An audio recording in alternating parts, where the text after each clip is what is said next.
Kim, and I'm going to be playing Gruffudd, or Gruff for short, and he is a Leonin, although Leonin in the world of Altheya are known as wild hearts. So Gruff has actually been in my head for a few years now. He was initially inspired by my cat, Milo, and a little-known game called Final Fantasy XIV. And in particular, I loved the Heavensward expansion.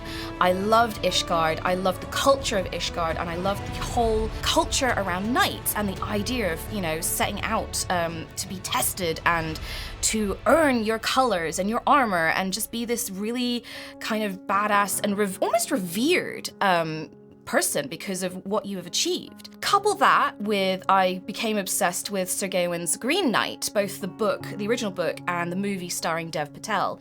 And again, like I said, it was just that idea of being tested on your morals and can you pass, you know, will you stick to the rigid code? Will you be seduced by the structures? Will you change, you know, will you break your oath?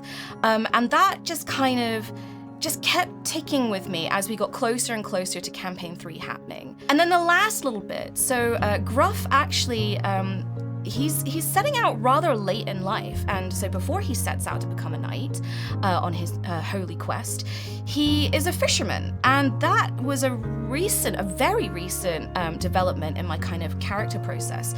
I love the sea and I love Cornwall, and I love the kind of the real character of Cornwall from its fishing history and the fishing communities, and that's where the kind of last little bits of Gruff fell into place. So like I said, I've had most of Gruff in my head for several years now, and that's how he's kind of just tied together and come together, ready for Campaign 3. Yeah, Gruff is an older guy. He's had a life before. He has children. Although he's not particularly a great father, I think I've defined him in my head as a very awkward dad. I think he's a bit like Worf, because me being me, everything has to relate back to Star Trek in some way.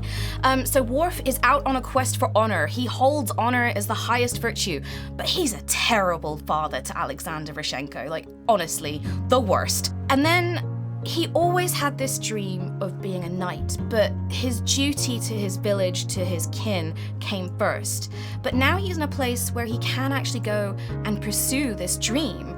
And it was actually the Ballad of Sir Isabel, which is something that Mark wrote. It was this tiniest note in all his notes. There was just throwaway line about the Ballad of Sir Isabel, and I was like, that's it. He's inspired by this legend, and perhaps a visitor came to his village, that had news of a circle of knights that perhaps caters to older adventurers.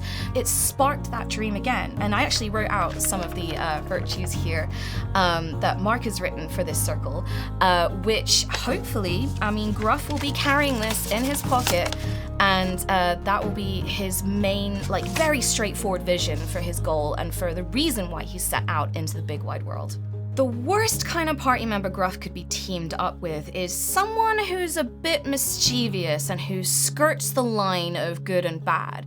Because right now, I think Gruff at the start of this is very rigid in his code. So I think someone like a Cam Buckland, kind of mischievous, I think even like a Robin Hood type character where they are stealing from the rich to give to the poor, I think he'd still have a real problem with that because you're stealing. So yeah, I think that's the kind of person he would really, really struggle with. Sorry to single you out, Trot and Cam.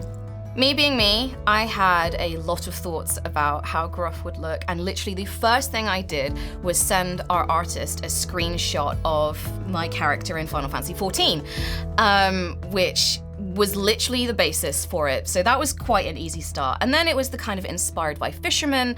And initially I went very Western, kind of like, you know, heavy galoshes and a pipe, because all fishermen need pipes. But it was actually in exploring this that I was like, actually, maybe I want to bring some Eastern elements in. So if you notice Gruff's art, he does have elements of Chinese guardian lions. So his eyebrows, his facial hair has that very kind of distinctive curliness to it, which I took from the kind of guardian statues. He has a very heavy collar and bell. And then in looking at that, I was like, what if he wasn't a traditional Western style fisherman? And I looked at cormorant fishermen in China who fish using birds, who they train to dive.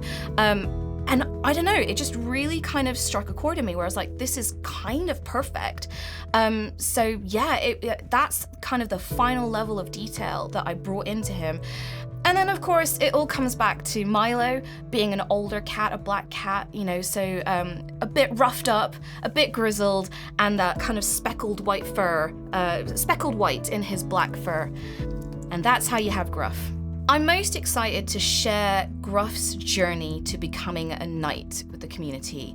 He's right at the start, and he has, like I said, this very rigid idea of morals and virtues. And I know as well that Mark is going to test those morals and those values, and he's going to throw up some sticky conundrums for myself and Gruff to negotiate. So, will Gruff make it through with his morals intact? You know, are his morals actually the right thing? You know, he comes from a very cloistered life, from a tiny village. Will that fit the reality of life in Altheya?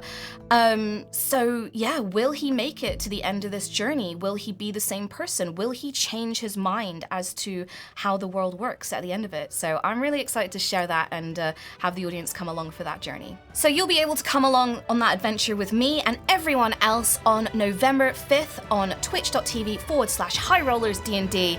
Very excited to have you along.